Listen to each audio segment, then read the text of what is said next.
Salut tout le monde, j'espère que vous allez bien. Je reçois en interview aujourd'hui un jeune acteur du e-commerce. Il est très suivi au Bénin et dans la sous-région. Je ne vous donne pas plus d'indices, je vous laisse découvrir tout de suite de qui il s'agit. Bonjour Junior Natabou. Bonjour Dorcas, j'espère que tu vas bien. Très bien, c'est un plaisir de vous recevoir sur ce plateau. Plaisir partagé. Je le disais tout à l'heure, vous êtes très suivi sur les réseaux sociaux par la jeunesse béninoise et de la sous-région. Mais je vous laisse quand même vous présenter. Moi je m'appelle Junior Natabou, j'ai 18 ans, je suis entrepreneur, donc je fais le e-commerce, je développe des marques e-commerce pour des produits qu'on source en Chine et qu'on distribue un peu partout en Europe.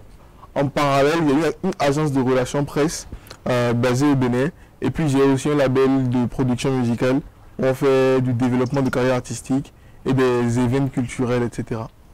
Alors, je vous propose de commencer tout de suite par le début. Quelle est votre histoire? Comment l'aventure e-commerce a commencé pour vous? Ok, je dirais que ça a commencé un peu par hasard.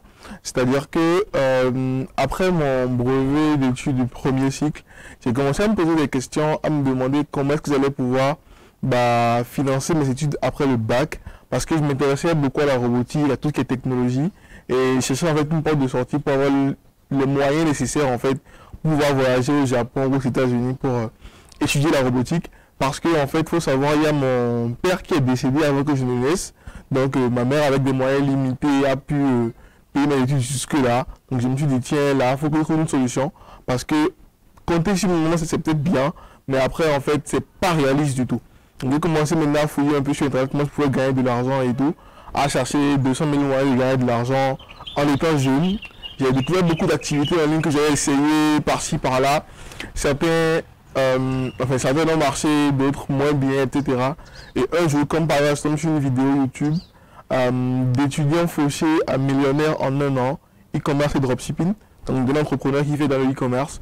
J'ai suivi la vidéo, ça a été le déclic, je me suis dit, bah tiens, j'ai envie de faire ça, je me lance en même temps. Et c'est un peu comme ça que ça a commencé. Alors, si vous êtes suivi, si vous êtes connu, c'est que ça marche. Quelles sont les compétences qu'il vous a fallu développer pour en être là aujourd'hui? J'ai dû énormément m'améliorer en termes de marketing, donc c'est vraiment ce que j'ai le plus appris. Parce que en fait, lorsque tu fais le business model du e-commerce qui s'appelle le dropshipping, en fait, tout ce que tu as à faire, c'est vraiment gérer le marketing. Parce que tu n'as pas créé les produits, tu n'as pas sourcé, tu n'as pas créé les produits, tu n'as pas géré la logistique, tu n'as même pas géré la livraison, en fait. Tu as juste à identifier les produits qui se vendent bien, faire un bon marketing, avoir des clients, les satisfaire plus ou moins et tout. Après, gérer le service après-vente, tu vois. Donc, j'ai beaucoup travaillé mes aptitudes en marketing. Après, il y avait beaucoup de débrouillardise aussi. Parce que lorsqu'on se lance en fait en e-commerce depuis l'Afrique, en fait, il y a beaucoup de plateformes qui ne sont pas accessibles quand on est ici. Donc, il fallait trouver des solutions à énormément de difficultés, en fait. Malheureusement, il n'y a pas d'informations dessus sur Internet parce que ceux qui font les articles de blog ou les vidéos YouTube, en fait, ne rencontrent pas ces difficultés-là. Donc, il fallait vraiment être super débrouillard, en plus d'avoir de bonnes compétences en termes de marketing. Après, le reste est venu tout seul. Et quelles sont ces difficultés-là en particulier, bien sûr, en vous basant sur votre expérience à vous? Ok. L'accès, par exemple, au système de paiement. Donc, en gros, en fait, il y a des processeurs de paiement, en fait, tu vois, qui vont récupérer l'argent sur les cartes de crédit des clients qui achètent sur, par exemple, mes boutiques et me les virer vers mes comptes bancaires.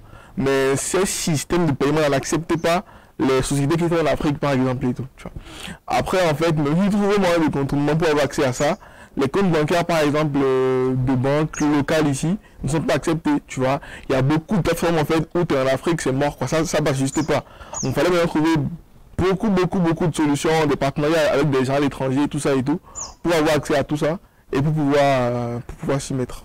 D'accord. Et tout à l'heure, vous parliez des plateformes indispensables pour le dropshipping et le e-commerce aujourd'hui. Quelles sont ces plateformes-là? Il y a par exemple Stripe et PayPal qui vont aider à récupérer sur les cartes de crédit des clients et les virer vers le compte bancaire. Les comptes bancaires en ligne aussi qui comprennent les activités digitales, tu vois. Il y aura par exemple, sans faire de publicité, PNE, Wise, etc. et tout, qui aussi c'est un peu compliqué quand tu es ici.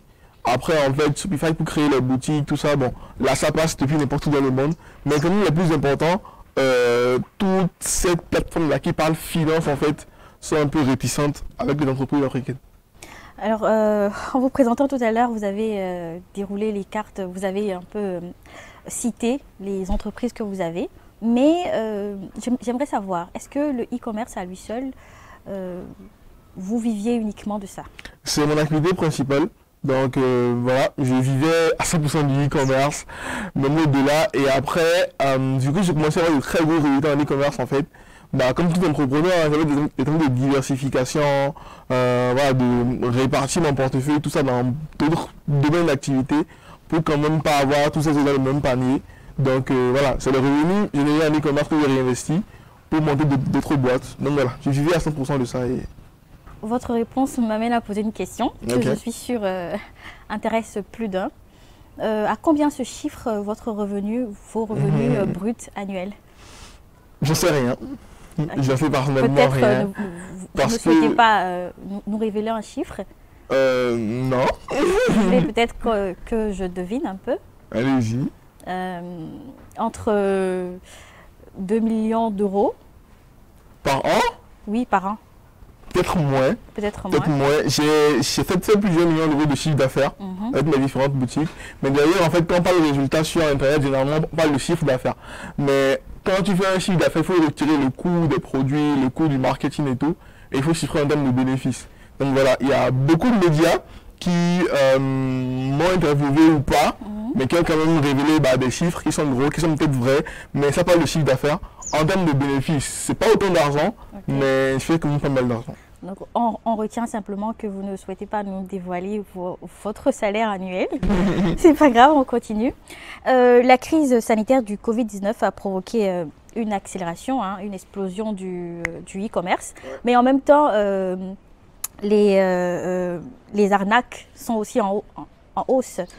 Comment s'en préserver? Comment éviter de tomber dans ce genre de piège? Faut surtout en fait faire attention au type d'offres face auxquelles on est, parce que les arnaques en fait elles marchent parce qu'il y a beaucoup de gens qui ont de grosses facilités, tu vois. Par exemple en fait pour des produits que peut-être nous on commercialise à peut-être 40, 50 euros et tout, des gens en fait peuvent lancer des shops sur lesquels ils vendent ça à 19, 20 euros, tu vois.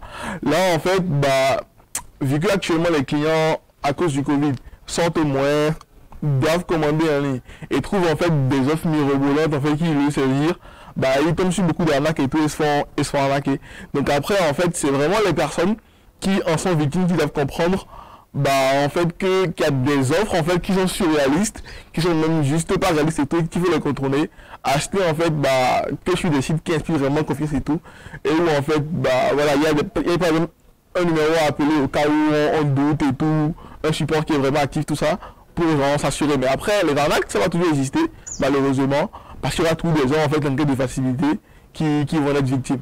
Donc voilà, conseil pour s'en préserver, c'est vraiment en fait faire attention au type d'offre qu'on a envie de saisir et vérifier en fait que voilà, il y a des mentions légales sur le site et tout ce qui va avec. Puisqu'on parle e-commerce, on parle dropshipping et tout ça, j'ai une petite question. Est-ce que vous investissez dans la crypto-monnaie? Oui, très peu, mais oui.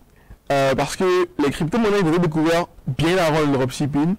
En ce temps-là, en fait, ils faisaient des airdrops. Donc, en gros, c'est une sorte de distribution de crypto-monnaies en fait, que les projets ils font.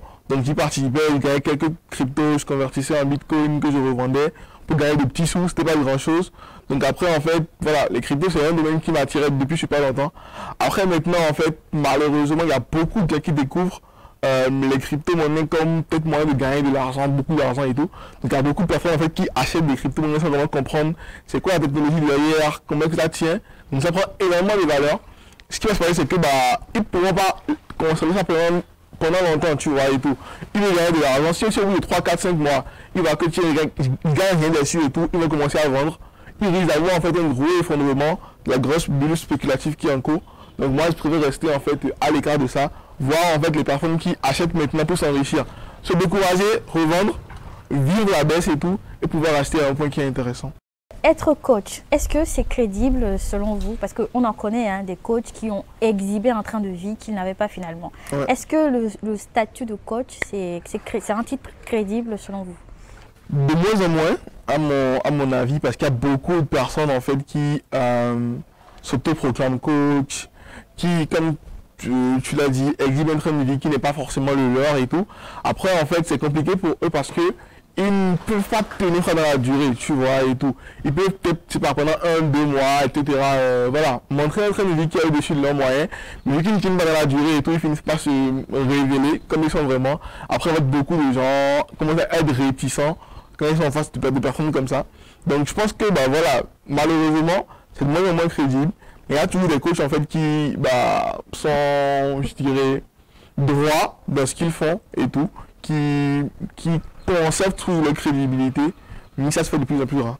Dans la présentation tout à l'heure, Ouais. vous avez bien notifié que vous êtes aussi promoteur d'une maison de production musicale. Exactement. Pourquoi cet investissement? D'accord. À la base, en fait, moi, je voulais juste, comme j'ai dit, en fait, diversifier mes activités. Donc, il y a beaucoup de domaines, en fait, qui puissent m'attirer. Donc, j'allais, en fait, sans juste voir des gens pour leur dire, par rapport à ce secteur-là et tout, ça se passe comment, est-ce que c'est intéressant et tout. Par rapport à tout ce qui est musique, show business et tout, en fait, sur lesquels j'ai parlé, ils m'ont dit, vas-y, c'est un domaine qui est toxique, compliqué, trop difficile et tout, je te conseille pas ça. Moi, je me suis dit, ok, donc, c'est un truc qui est peut-être trop compliqué pour moi, cela veut dire, ça m'intéresse, tu vois. J'ai trouvé challengeant, en fait, le fait que tout le monde dise que non, c'est trop difficile et tout, c'est un domaine, voilà, plein de coups bas, tout ça. Je me suis dit, ok, pourquoi pas, tu vois. Parce que derrière, en fait, les challenges, les difficultés, c'est ce qui me fait vivre, je vais dire. Et puis, il y a beaucoup de gens qui me disent, par exemple, qu'est-ce que tu fais dans la vie? Et je leur dis, je résous des problèmes, tu vois. Et je pense qu'il n'y a rien de plus vrai que ça. Donc tout ce qui est domaine où les gens sont plus ou moins froids à l'idée de s'y investir, en fait, moi ça m'attire. Donc vraiment, ce qui m'a attiré dedans. Après, j'ai commencé, je kiffe bien, tu vois, il y a beaucoup de choses qui sont improbables et tout. Il y a par exemple des conditions où tout ce qui a fait comme effort, ça ne marche pas. Ou alors un projet auquel tu ne crois pas forcément qui explose. Bref, voilà, c'est vraiment assez intéressant. Un domaine, en fait, où c'est pas forcément linéaire, etc. et tout. Donc voilà, c'est tout ça qui m'a attiré vers. C'est même ça, en fait, ma prochaine question, parce que je me demandais, est-ce que ce n'est pas un trop gros risque que d'investir dans la musique au Bénin, dans notre contexte et tout ça? Ce n'est pas prendre un trop gros risque? Après, c'est relatif. Et ça va, en fait, d'un entrepreneur à un autre. Donc, par exemple, une personne qui, je dirais par exemple, c'est pas à 5-10 millions de francs, tu vois, qui a envie d'investir pour se créer une source de revenus qui est stable, en fait. Mais dans ce Bénin, ça peut ne pas forcément être une très bonne idée pour lui, tu vois. Une personne, par exemple, qui veut construire un empire dans l'industrie musicale sur la durée, en fait, qu'il parte du Bénin ou de n'importe où, tu vois, il a beaucoup de chance, tu vois. Moi, je ne cherchais pas, en fait, un truc qui va me rapporter des revenus pour vivre, en fait, c'est pas dans 2-3 mois ou dans 6 mois, tu vois, et tout. C'est plus une vision très long terme, avec le label et tout, fait beaucoup de grands artistes et tout. Donc là, en fait, même s'ils partent du Bénin que derrière, tu réussis le pari, en fait, de l'exposition à l'inter, en fait, tu rentabilises, quoi, tu vois. Donc, pour moi, c'est pas un risque. Enfin, c'est pas un trop gros risque, vu que je vois à long terme. Mais après, tout investissement est un risque, quoi. Que tu sois dans la musique ou dans la mode ou dans le sport, en fait, le facteur ici, il existe toujours. Alors, votre label, Urban Studio, Ouais. a déjà signé plusieurs artistes, dont le rappeur Blaze. Ouais. Collaboration par affinité ou purement stratégique et professionnelle? Quelles sont vos relations avec l'artiste? Ok. Blaze, déjà, en fait, moi, il a été plusieurs années durant mon rappeur préféré, tu vois. Donc, personnellement, j'aime beaucoup sa musique. Je connais peut-être même plus ses sons que lui-même, tu vois. Après, en fait, que j'ai créé mon label et qu'on a signé un premier groupe de rappeurs sans Royal, j'ai commencé à penser à, ok, c'est quoi la suite, tu vois. On avait signé beaucoup plus de jeunes talents avec qui on avait travaillé, en fait, développer leur carrière et les ramener à un niveau qui est supérieur. Mais après, en fait, j'ai remarqué directement que il y avait beaucoup de jeunes artistes qui démarraient, mais qui avaient, en fait, comme modèle de réussite dans la musique au Bénin, Blaze, tu vois, et tout. Et ils sont vraiment super nombreux et tout. Et en fait, Blaze, c'est vraiment, en fait, le goal à atteindre pour eux, tu vois.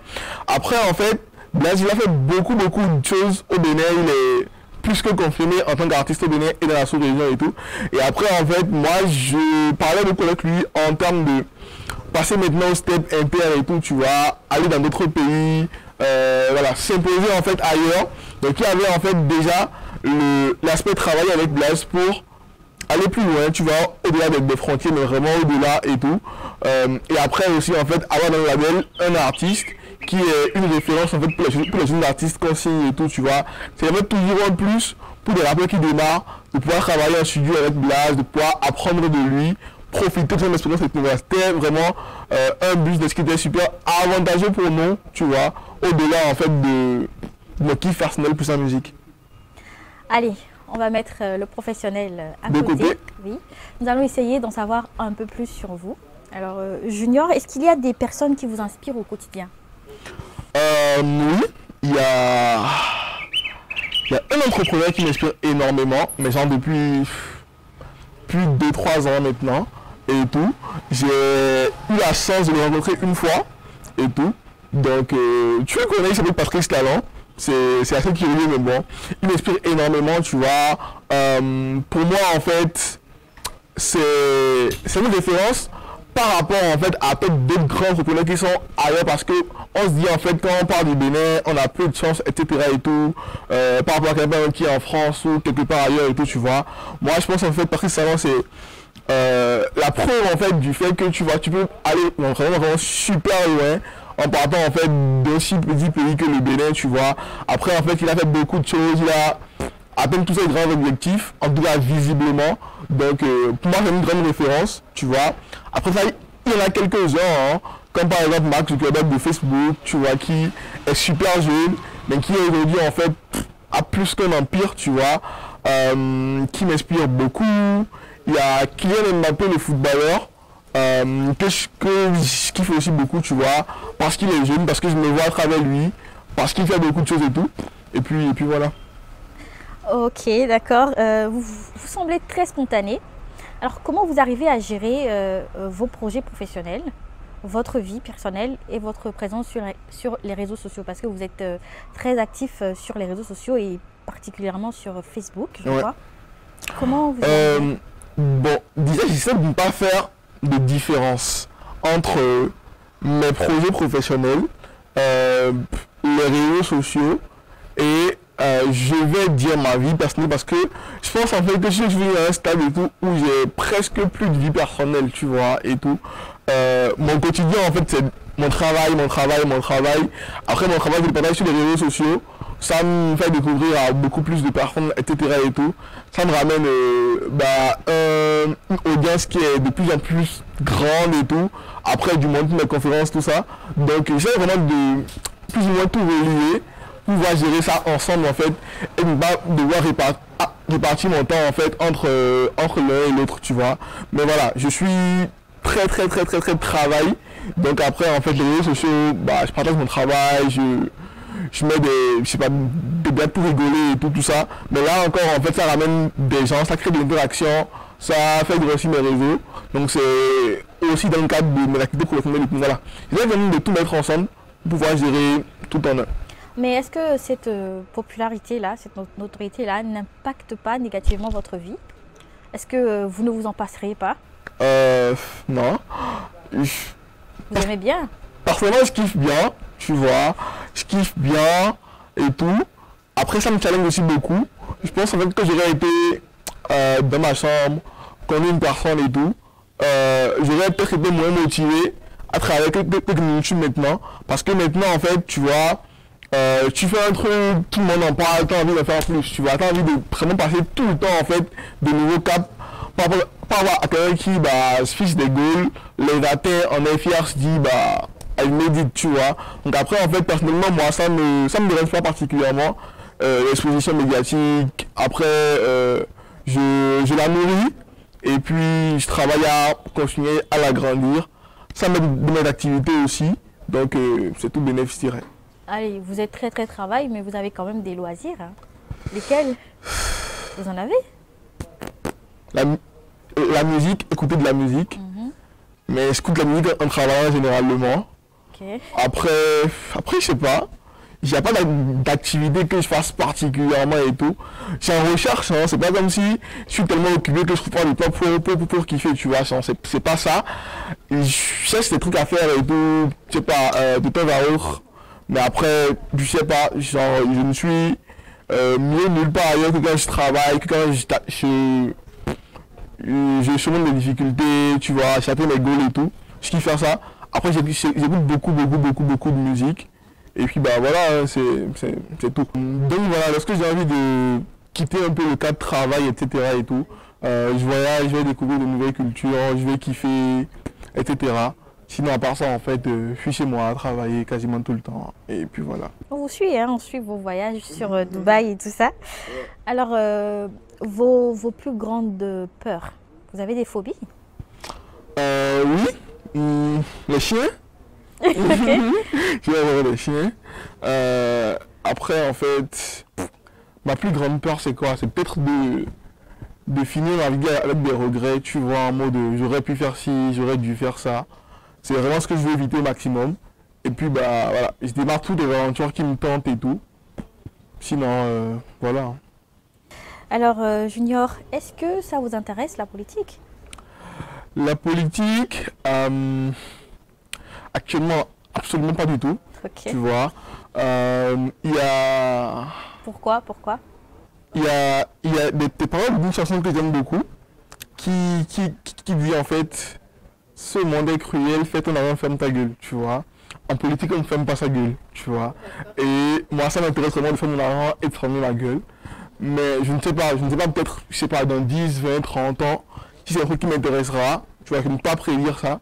Mais à l'instant actuel, en fait, je suis focus sur mes activités, générer le maximum d'argent possible, rêver de grandes choses et tout, et puis avancer autant que je peux. Est-ce que vous pensez que le contexte sociopolitique, socio-économique actuellement, actuel, facilite l'épanouissement de jeunes travailleurs comme vous? Vous trouvez? Je dirais plus ou moins, hein, tu vois, parce que je pense tout se fait pour des gens comme moi, en fait, même qui travaillent sur Internet et tout. A priori, en fait, on n'est pas embêté, on gère l'activité normalement. Après, en fait, il y a voilà, tout le monde sait ça et tout. Récemment, il y a eu une période et tout, on arrêtait les gens, fouillaient leur téléphone, ça, voilà, c'est un truc qui irritait beaucoup de personnes et tout. D'autres se disaient, bah tiens, c'est quoi ce pays, je m'en vais et tout. Mais moi, je me dis, en fait, a priori, tout ce qui est fait est pensé par les personnes qui sont là pour ça. Et puis, les choses vont bien. En tout cas, pour moi, en fait, les choses vont bien. Je fais les choses comme je peux, j'avance autant que je peux. Rien ne me bloque encore pour le moment et tout. Donc voilà, je pourrais peut-être pas répondre au nom de personnes avec qui je ne parle pas quand même. Moi personnellement, en fait, tout se passe quasiment bien pour moi. On retient que Junior fait ses affaires, fait son argent, il n'est pas embêté, la politique. C'est pas son problème. Ok. Alors, dernière question avant votre mot de fin. Junior Natabou, est-ce que vous vivez la vie que vous souhaitez? J'aurais voulu être un peu plus libre, tu vois, et tout. Donc, je vis tous les aspects de la vie que je souhaite, sauf le côté plus de temps pour moi, tu vois. Et puis j'ai beaucoup de charges, beaucoup de travail. Même si je passe maintenant à mettre des blagues sur Facebook dès qu'on ne remarque pas ça, tu vois. Et je travaille beaucoup trop. Je ne pense pas que l'homme mérite de travailler autant. Même si des gens travaillent bien plus que moi, hein, tu vois. Mais bon, personnellement et tout, pour ma vision des choses, je me dis, j'aurais dû être un peu plus libre que ça. Donc c'est vraiment en fait ce sur quoi je me connais le plus maintenant et tout, recruter au maximum, déléguer le maximum de tâches possibles et me libérer. Mais là encore, je pense en fait c'est une grosse illusion parce que même quand tu recrutes en fait, tu as juste envie de t'assurer que tu fais comme tu le veux. Donc tu es tout le temps en fait à vérifier ça. Donc en fait voilà, tout ce qui est voyager comme je veux, m'offrir ce que je veux et tout, Dieu merci. C'est effectif, tu vois. Mais après, en fait, je pense que je travaille beaucoup et qu'il me faut plus de temps pour moi. Donc voilà, je travaille à optimiser tout ça. Et je pense que c'est le seul aspect de ma vie que je kiffe pas forcément trop. Junior, est-ce que vous êtes encore à apprendre? Je ne répondrai qu'en présence de mon avocat. Ah, d'accord. Alors, on peut dire que vous êtes sur le marché, hein? A priori, non. A priori, non. Mais vous ne dites pas oui non plus. Bon, d'accord, il répond pas. C'est bon. Alors, votre mot de fin? Mon mot de fin sera peut-être à moi de toutes les personnes qui me suivent, qui s'intéressent à moi, donc qui ont suivi cette interview jusqu'à maintenant, enfin jusqu'à jusqu'ici. C'est vraiment en fait leur dire de continuer à se renseigner, à suivre des personnes qui ont les résultats en fait vers lesquels ils vont, à travailler dans le sens de leurs objectifs et à y croire un maximum, tu vois. Parce que même pour moi en fait c'était pas forcément probable. Lorsque je démarrais mes activités, j'imaginais quand même, enfin absolument pas, que si vite en fait j'aurais le résultat que j'ai pu avoir. Donc en fait je pourrais juste dire aux gens en fait qui me suivent de continuer de travailler, d'avancer, de ne se laisser distraire par rien et d'aller en fait le plus loin possible. Voilà, on est à la fin. Merci d'avoir accepté notre invitation. Au plaisir de vous revoir. C'est tout pour cette interview. Nous avons passé un excellent moment. J'espère que vous aussi. On se dit à très bientôt.